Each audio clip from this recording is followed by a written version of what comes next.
Buenas tardes, nos encontramos en este momento con el docente Efrén Ariza, vinculado a la Fundación Universitaria del Área Andina. Buenas tardes, profesor Efrén. Buenas tardes, Marta. Agradezco tu tiempo para esta entrevista, cuyo objetivo es identificar el grado de conocimiento del orden y ordenamiento político que rige la legislación educativa en nuestro país. ¿Vale? ¿Nos puedes comentar qué cargo tienes acá en la universidad, en el Área Andina? Pues yo aquí soy docente de planta y soy el líder del grupo de investigación Quipos. Ok, ¿hace cuánto estás vinculado al Área Andina? Segundo semestre de 2014. ¿Y has tenido también vinculación en el campo público, en el escenario público de la universidad? Con la Universidad Nacional. Lo que pretendemos, digamos, mediante estas preguntas que vienen con un fin único, pedagógico, académico para el doctorado en educación, es pues conocer el grado de conocimiento, como te repito, sobre el orden y si sabemos o no los directivos y docentes qué es esto del ordenamiento político y de la legislación educativa. Entonces, una primera pregunta, en orden de importancia, ¿qué tiene más poder a nivel educativo? ¿Tratados internacionales o Constitución Política Nacional? Constitución Política Nacional. Ahora, el gobierno tiene la potestad de firmar tratados internacionales no solo en el área de educación, sino en las áreas comerciales, y cualquier tratado que se firme tiene que pasar por revisión de la Corte Constitucional para que no se contradiga con el orden legal establecido y la norma de normas que es nuestra Constitución. Ok, y en grado de importancia a nivel internacional, ¿pesa más el espacio público o el espacio privado en cuanto a educación?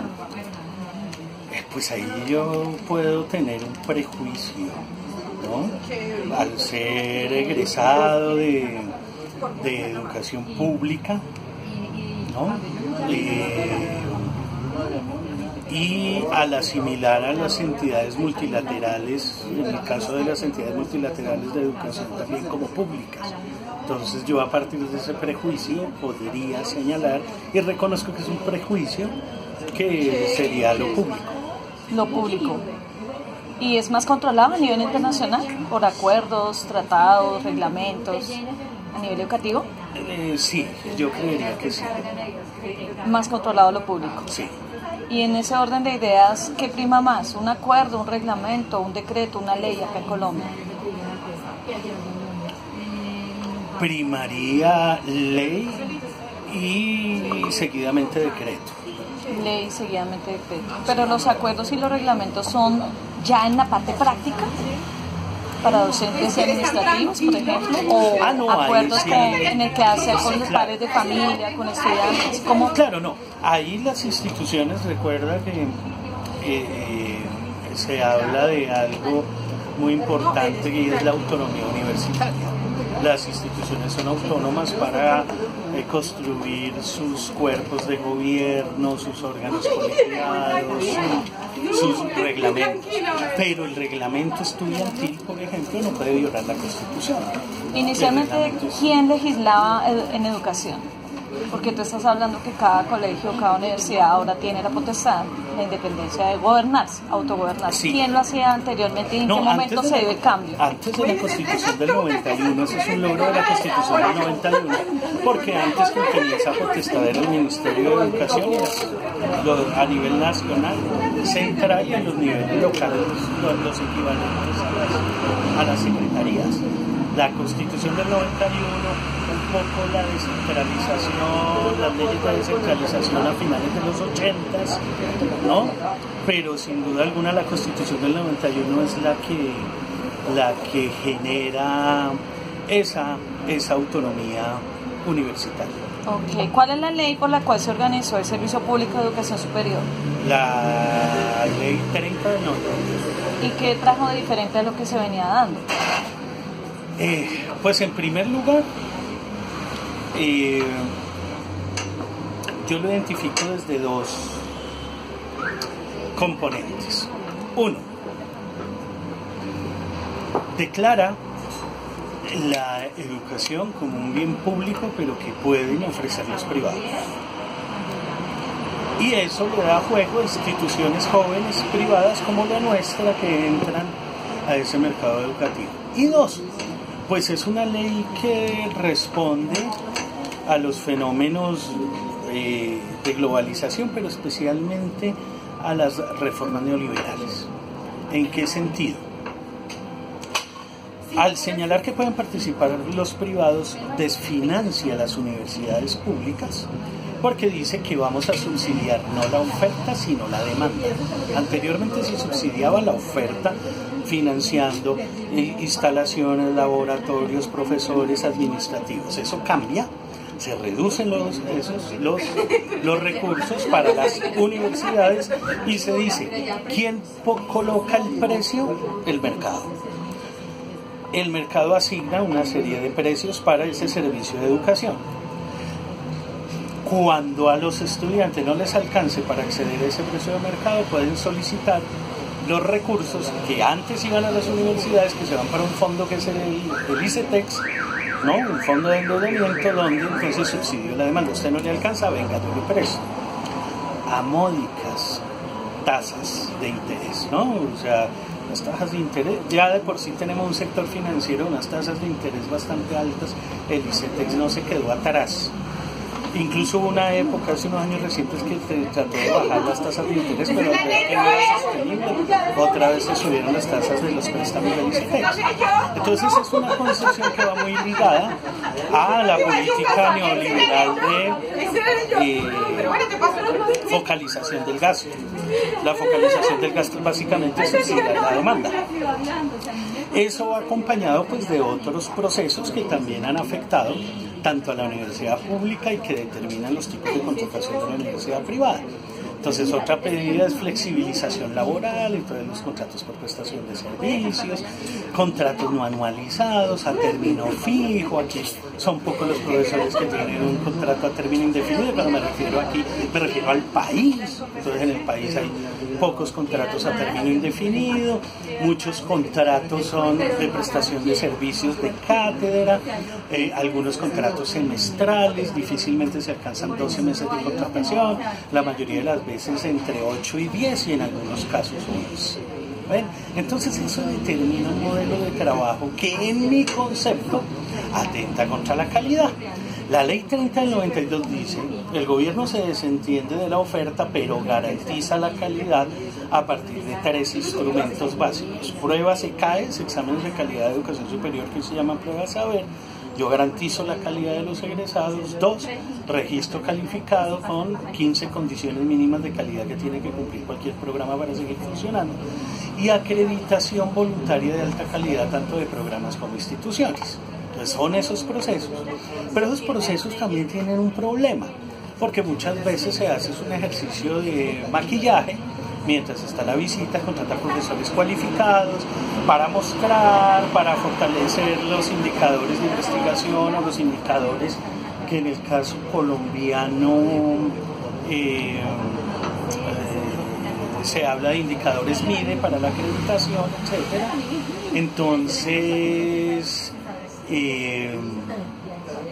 llamémoslo, es un concepto bastante particular de calidad, ¿no? Se cumple con unos parámetros tal, pero muchas veces se presta para maquillaje. Cuando se obtiene, inmediatamente se desmontan, se despide a los profesores más calificados para reducir costos, etc. Entonces es un jueguito ahí bastante paradójico que se ha venido dando en este país a partir de esa ley 30.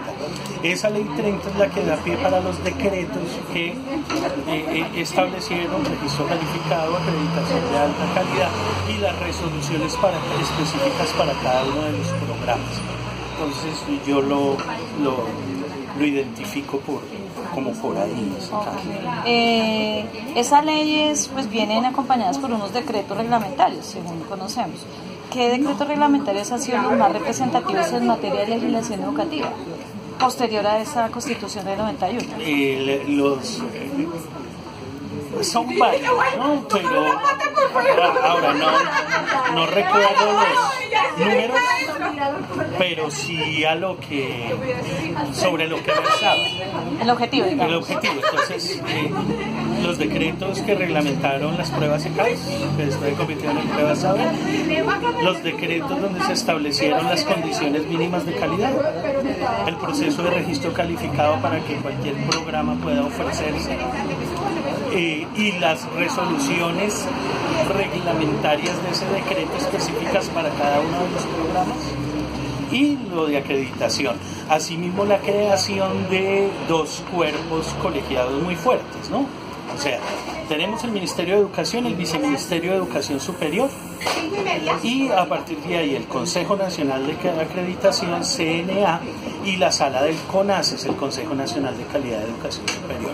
Esa estructura se montó con decretos reglamentarios que permitieron funcionalizar la ley 30 del 92. Y estos decretos, ya que los menciona, ¿tienen competencia directa con tratados internacionales? Es decir, ¿Colombia tiene que rendir cuentas frente a lo educativo?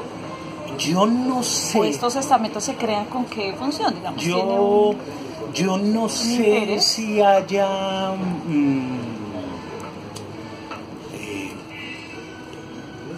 obligatoriedad o simplemente vinculación.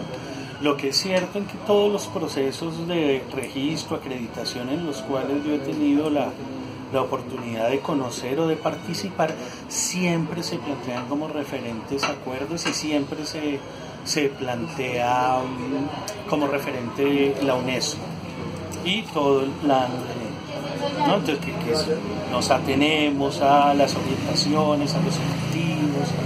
Entonces creo que sé que son referente, no sé si hay obligatoriedad, pero aquí en Colombia se toma como referente esos tratados liderados por UNESCO.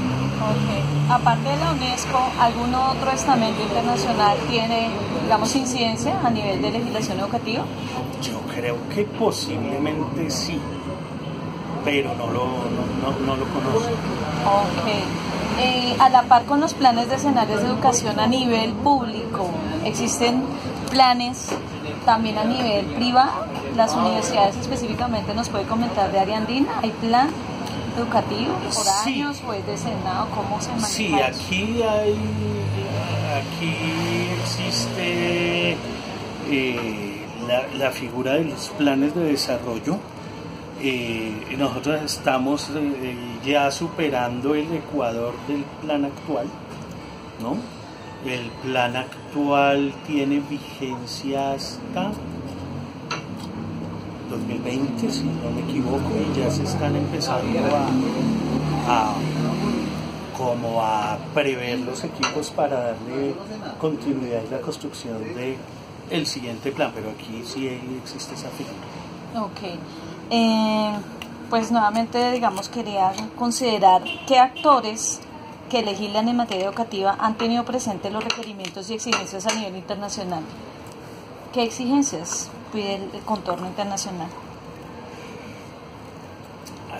Hay otra discusión densa, ¿no? La globalización, sin duda alguna, a partir de la fractura digital, del desarrollo de las TICs, pues debilitó los estados nacionales en términos de poder político y dotó de poder político a unos actores que son los inversionistas institucionales, en un primer momento las multinacionales productoras, pero como en una segunda etapa de esta globalización ha habido un proceso de financiarización y de nueva estructura financiera internacional, y los sectores dominantes tienen que ver es con fondos de inversión, inversionistas institucionales y todos soportando como la dinámica del capital financiero transnacional. Entonces, en ese sentido, las reformas educativas pues que se han planteado en temas internacionales pues obedecen un poco a esas mismas lógicas de financiarización y de globalización entendida como movilización. Y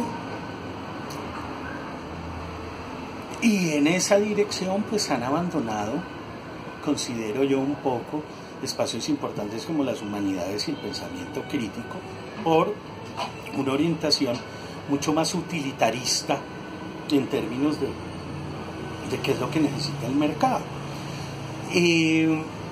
lo que no está mal y lo que es legítimo, pero el papel de la universidad tiene que tener una postura mucho más crítica y mucho más activa frente a los problemas de las sociedades en que se desenvuelven. Entonces hay una serie de problemas comunes en América Latina, como la concentración del ingreso, donde son los paradigmáticos, la corrupción, etcétera, a la cual las universidades privadas no le meten el diente como deberían meterlo. Y nos orientamos mucho hacia lo que nos dice el mercado y nos convertimos en instituciones de formación para el trabajo. Entonces, que no nos dé pena decir que somos instituciones de formación para el trabajo, pero quitémonos el apellido, entonces Universidad Fundación Universitaria. Okay, ¿no? Bueno. Claro, la universidad como tal tiene todas otras aplicaciones y entonces caemos en unas prácticas demasiado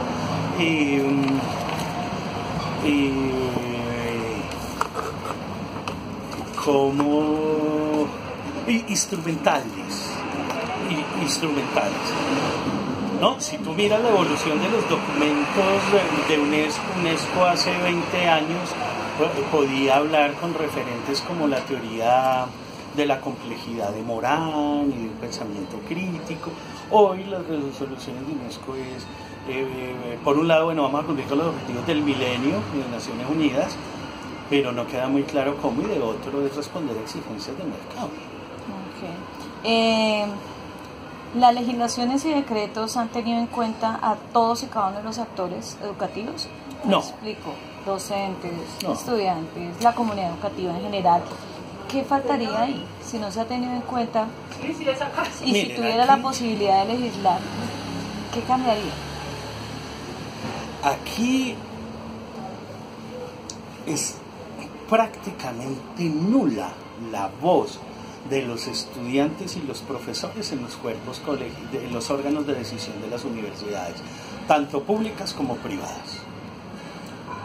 En este momento estamos en proceso de elección de rector en la nacional y siempre por el que se hace una votación por parte de los estudiantes y nunca el profesor, el candidato que ha ganado en la encuesta de los estudiantes termina siendo el elegido.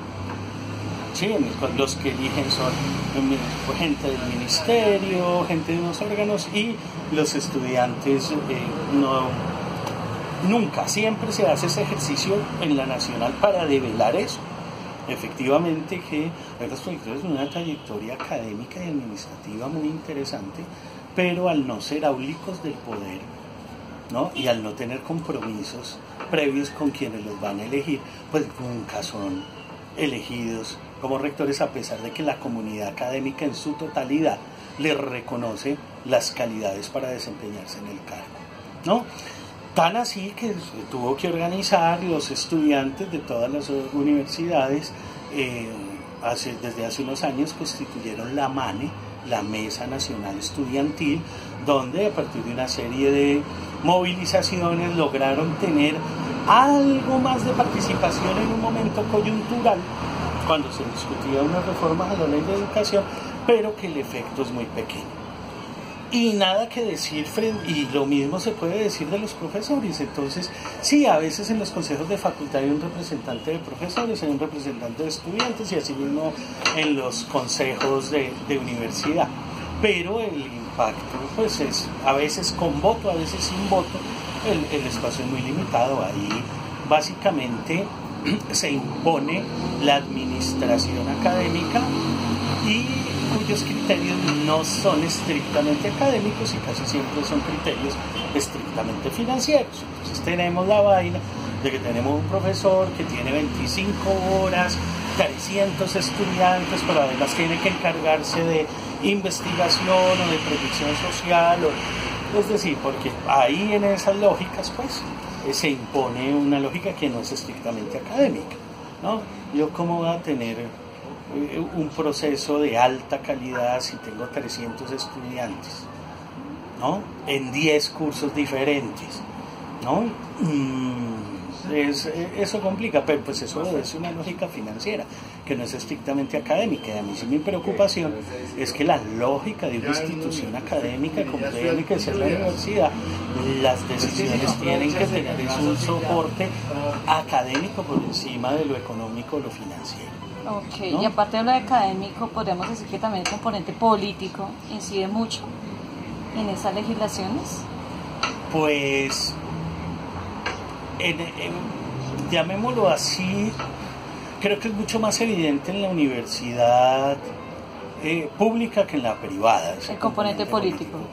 Porque aquí, bajo esto que te decía en algún momento de que la constitución de la autonomía universitaria, pues aquí tenemos universidades abiertamente confesionales, con visiones religiosas, tenemos universidades abiertamente conservadoras, universidades abiertamente liberales, algunas con un componente alternativo, y entonces pues se define cuál es la línea.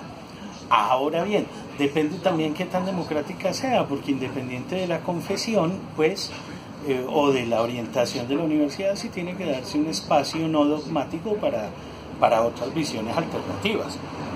Aquí es claro el caso de una universidad como la Gran Colombia, donde siempre existe una contradicción entre los académicos y el fundador, rector, este señor Uribe Galat, que es un tipo ultraconservador, y ahí se generan tensiones. Yo mismo no voy a mencionar la universidad, o el nombre de la universidad, pero yo me tuve que ir de una universidad porque no asistí a un proceso donde se le otorgaba doctorado honoris causa al expresidente Uribe, ¿no? Y en ese sentido, pues yo expliqué mis razones. Yo considero que no se le debe entregar un honoris causa a un individuo de tan tachable accionar político y ético. Entonces, sin embargo, pues me tuve que ir, ¿no? Entonces, ese tipo de tensiones se pueden presentar, efectivamente, pero creo que en Colombia, afortunadamente, en casos como ese son excepciones y no la regla. Bueno, muchísimas gracias, profesor Efraín, por compartirnos sus apreciaciones con respecto a la legislación educativa enmarcada en el componente de educación superior. Bueno, muy amable, muchísimas gracias.